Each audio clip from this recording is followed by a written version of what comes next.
Tayyorlarning bugungi ma'lumot har bir odamga tegishli. Kimning bank kartasi bor, kim maosh oladi, kim tadbirkorlik qiladi, kim qarindoshidan pul qabul qiladi, kim ijaraga uy beradi, kim onlayn savdo qiladi, kim chet eldan pul o'tkazmasi oladi. Barchangiz uchun bu mavzu juda muhim. Eng oktabrdan boshlab bank hisob raqamlari, kartalar, pul o'tkazmalari va ayrim shubhali moliyaviy harakatlar yanada kuchliroq nazorat ostiga olinadi. Men bugun sizga vahima qilish uchun emas, balki xatoga yo'l qo'ymaslik, hisob raqamingiz bloklanib qolmasligi, soliq yoki bank oldida tushuntirish berishga majbur bo'lmaslik uchun aniq va tushunarli qilib tushuntirib beraman. Agar siz bunday muhim yangiliklarni oddiy tilda, ortiqcha gaplarsiz bilib borishni istasangiz, hoziroq kanalga obuna bo'ling, videoga like bosing. Chunki bitta noto'g'ri pul o'tkazmasi yoki noto'g'ri izoh bilan qabul qilingan pul keyin sizga ortiqcha muammo keltirib chiqarishi mumkin. Avval qanday edi? Oldin ham banklar mijozlarning operatsiyalarini butunlay nazoratsiz qoldirmagan. Bank har doim pul qayerdan kelayotganini, qayerga ketayotganini, hisob raqam egasi kimligini, karta kimga tegishli ekanini bilishi kerak edi. Lekin amalda ko'p odamlar bank kartasidan oddiy naqd pul kabi foydalandi. Masalan, bir odam o'z kartasini boshqa odamga berib qo'ydi. Kimdir kartanga pul tashlab turaman, keyin naqd qilib berasan dedi.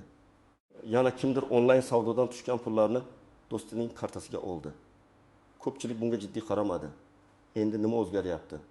Asosiy o'zgarish shundaki, bank operatsiyalari faqat qo'lda tekshirilmaydi. Balki elektron tizimlar orqali tahlil qilinadi. Ya'ni sizning hisob raqamingizga kelayotgan va chiqayotgan pul oqimi, operatsiyalar soni, summa miqdori, pul yuborayotgan odamlar soni pulning maqsadi. Sizning odatiy moliyaviy xatti-harakatingiz bilan mos kelishi yoki kelmasligi tekshiriladi. Agar tizimda savol tug'ilsa, bank sizdan tushuntirish, hujjat yoki manbani tasdiqlovchi ma'lumot so'rashi mumkin. Bu hammaning puli tortib olinadi degani emas. Bu har bir oddiy odam gumondor degani ham emas. Lekin bu shuni anglatadi. Endi bank kartasidan foydalanishda beparvolik qilish xavfliroq bo'ladi. Ayniqsa o'z kartasi orqali begona odamlarning pulini aylantirayotganlar, rasmiylashtirmasdan savdo qilayotganlar, muntazam katta summa qabul qilayotganlar, kartasini boshqalarga ishlatishga berganlar ehtiyot bo'lishi kerak. Bank nazorati nimaga kerak? Birinchi sabab noqonuniy pul aylanishining oldini olish. Ikkinchi sabab firibgarlik va karta orqali aldovlarni kamaytirish. Uchinchi sabab soliqdan yashirilayotgan daromadlarni aniqlash. To'rtinchi sabab terrorizmni moliyalashtirish, noqonuniy qimor, giyohvandlik, kontrabanda kabi og'ir jinoyatlarga xizmat qiladigan pul oqimlarini to'xtatish. Oddiy odam uchun bu tizim xavf emas. Agar pulingizning kelib chiqishi tushunarli bo'lsa va siz kartangizdan o'zingiz foydalansangiz.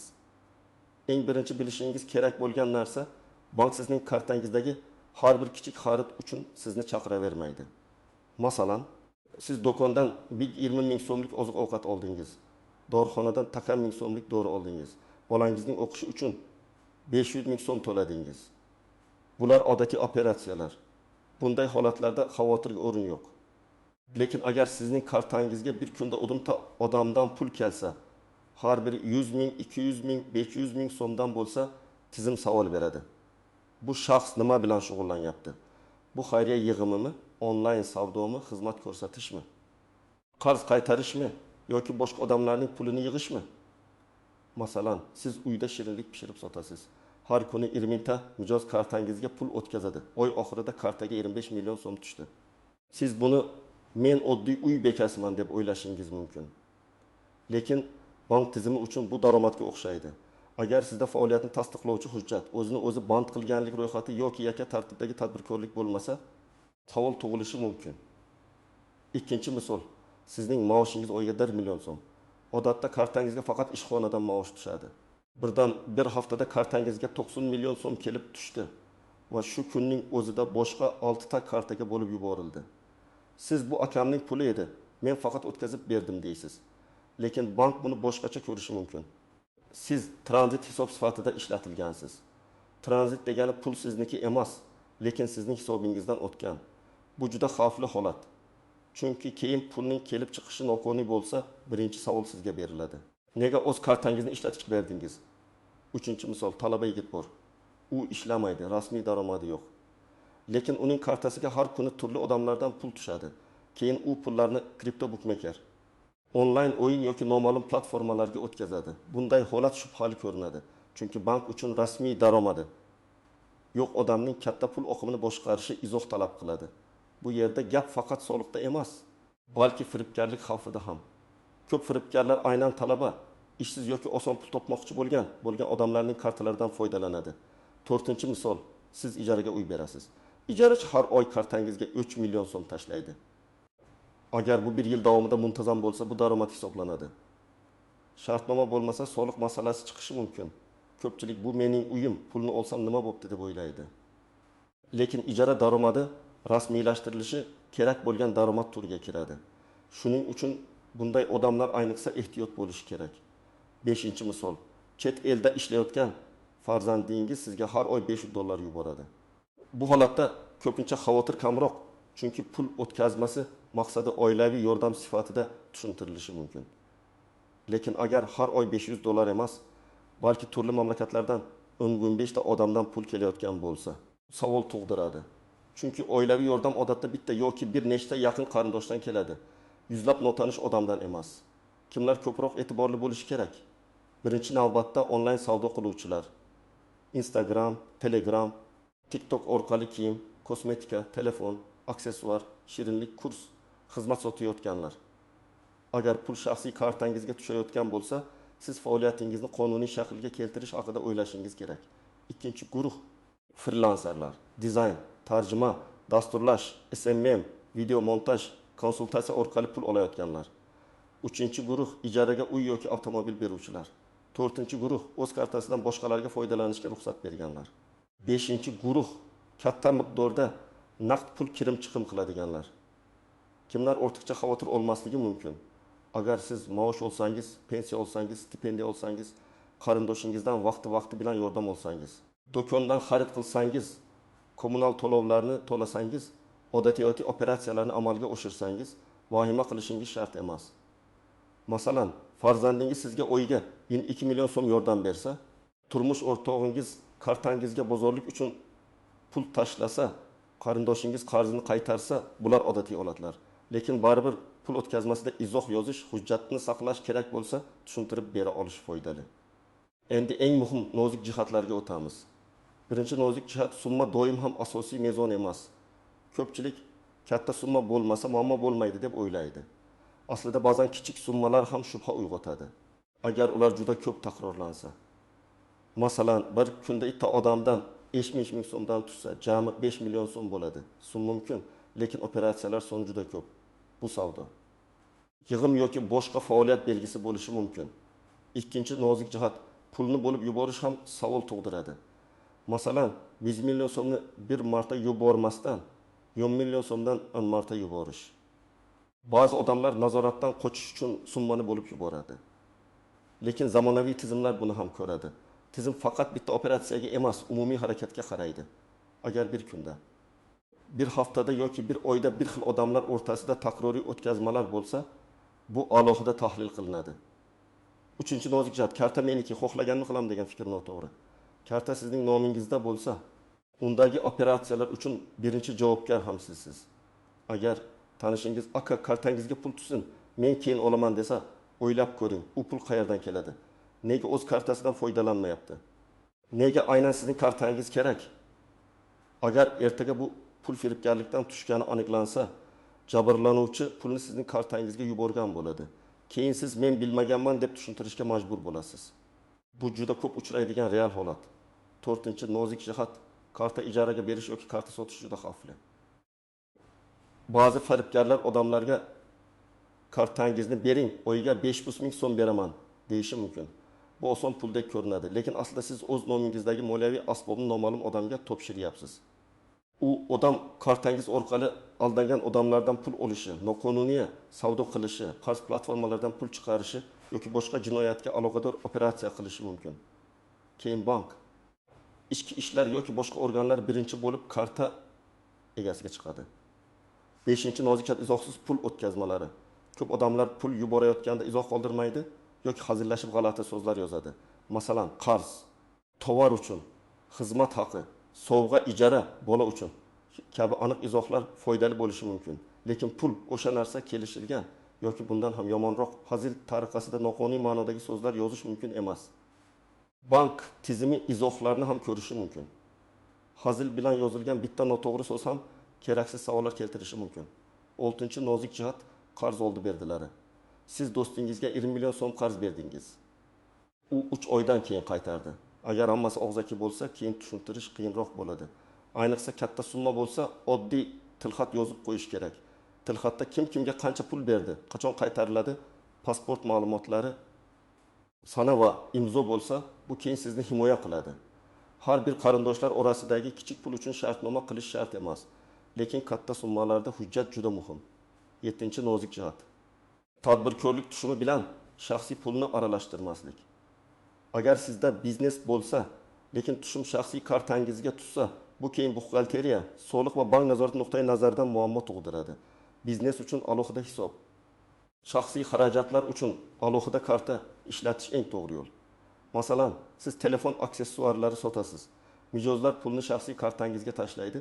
Siz shu kartadan bozordan mahsulot olasiz, uyga oziq-ovqat olasiz, bolaga kiyim olasiz. Oy oxirida qaysi pul daromad, qaysi pul xarajat, qaysi pul shaxsiy ekanini ajratish qiyinlashadi. 8 nozik jihat, yaqin qarindoshlar o'rtasidagi pul ham doim izohli bo'lgani yaxshi. Masalan, ota o'g'liga mashina olish uchun 1-2 million so'm yubordi. Bu oilaviy yordam bo'lishi mumkin. Lekin summa katta bo'lgani uchun bank savol bersa, otam yubordi deyishning o'zi ba'zan yetmasligi mumkin. Bunday holatda pulning kelib chiqishi, masalan, otaning omonati uy sotganligi, ish haqi jamg'armasi yoki boshqa manba bilan tushuntiriladi. Shuning uchun katta oilaviy o'tkazmalarda ham hujjatlarni saqlash zarur. Endi aniq nima qilish kerakligini aytaman. Birinchi qadam, o'z kartalaringizni tekshiring. Sizda nechta karta bor? Qaysi banklarda hisobingiz bor? Qaysi kartadan o'zingiz foydalanasiz, qaysi biri ishlatilmayapti? Agar keraksiz karta bo'lsa, bankka borib yopib qo'ying. Ishlatilmaydigan karta ham xavf manbai bo'lishi mumkin. Ayniqsa uning ma'lumotlari kimdadir bo'lsa, ikkinchi qadam, kartangizni hech kimga bermang, hatto yaqin tanishingizga ham. Karta raqamini pul qabul qilish uchun berish boshqa, kartaning o'zini, PIN kodini, SMS kodini, mobil bank parolini berish mutlaqo boshqa. SMS kodini hech kimga aytmang. Bank xodimi ham sizdan SMS kod so'ramaydi. Agar kimdir kod ayting, pul tushiramiz desa, bu firibgarlik bo'lishi ehtimoli juda yuqori. 3-qadam, pul o'tkazmalarida izoh yozishni odat qiling. Agar qarz qaytarilsa, qarz qaytarildi deb yozing. Agar ijara bo'lsa, oktabr oyi ijara to'lovi deb yozing. Agar oilaviy yordam bo'lsa, oilaviy yordam yoki ona uchun yordam deb yozing. Agar tovar uchun bo'lsa, telefon uchun to'lov, kiyim uchun to'lov kabi aniq yozing.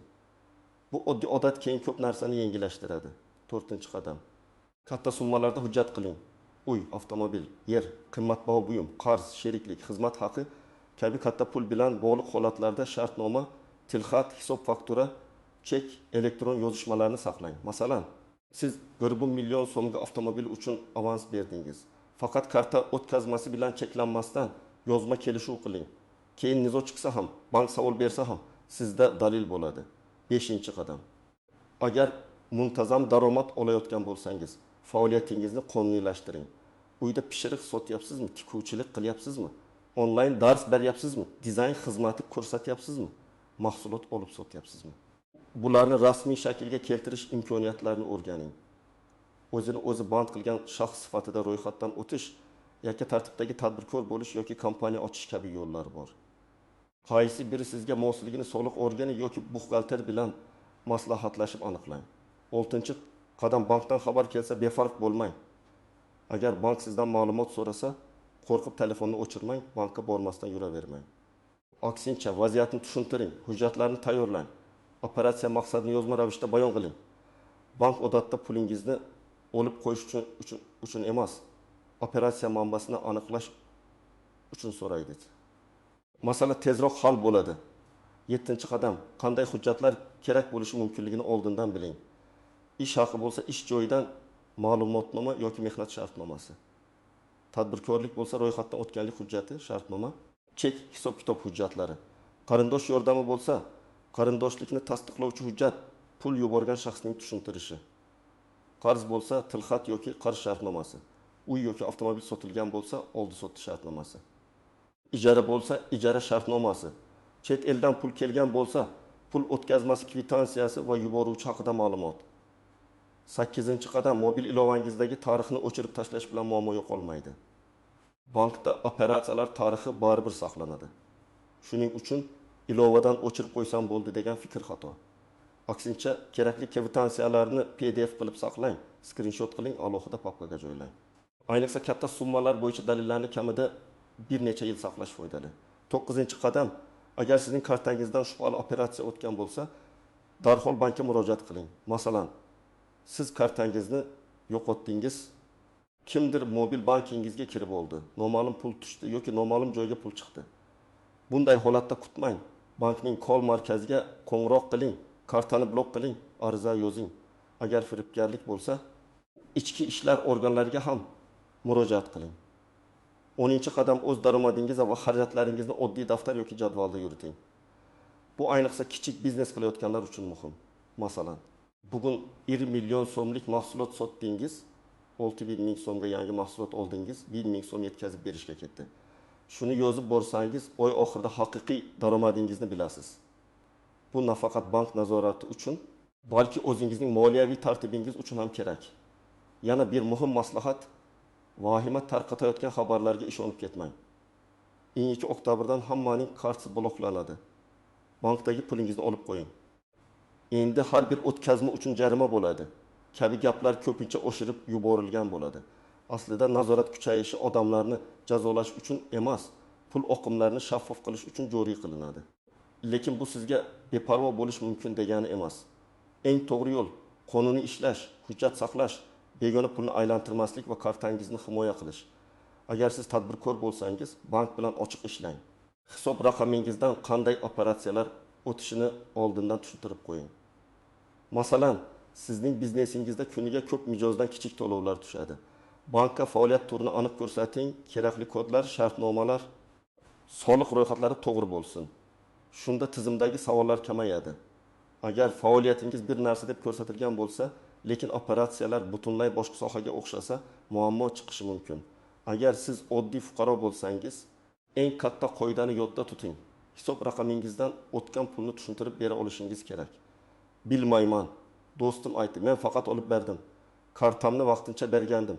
Kabi javoblar sizni himoya qilmaydi. Pul sizning nomingizdagi hisobdan o'tdimi? Demak, savol ham sizga keladi.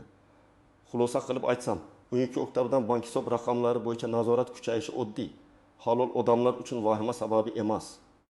Lekin bu har birimizdan moliyaviy intizom talab qiladi. Kartangizni begonalarga bermang. Katta summalarda hujjat qiling, pul o'tkazmalarida izoh yozing. Muntazam daromadni qonuniylashtiring. Bank so'rovlariga vaqtida javob bering va shubhali pul aylanishlariga aralashmang. Bugungi mavzuda eng muhim fikr shu, bank nazorati kuchaysa ham. Sizda pulning manbasi aniq, hujjatingiz joyida va operatsiyalaringiz qonuniy bo'lsa. Qo'rqishga asos yo'q. Muammo odatda pulni yashirish, begona kartadan foydalanish, kartani ijaraga berish, noqonuniy daromadni shaxsiy karta orqali aylantirishdan boshlanadi. Sizningcha bunday nazorat oddiy odamlar uchun foydalimi yoki ortiqcha bo'lsinmi? Fikringizni izohlarda yozib qoldiring. Agar video foydali bo'lgan bo'lsa, like bosing, yaqinlaringizga yuboring va kanalga obuna bo'ling. Chunki keyingi videolarda men bank, soliq karta xavfsizligi va pul o'tkazmalari bo'yicha yana juda muhim amaliy ma'lumotlarni tushuntirib beraman.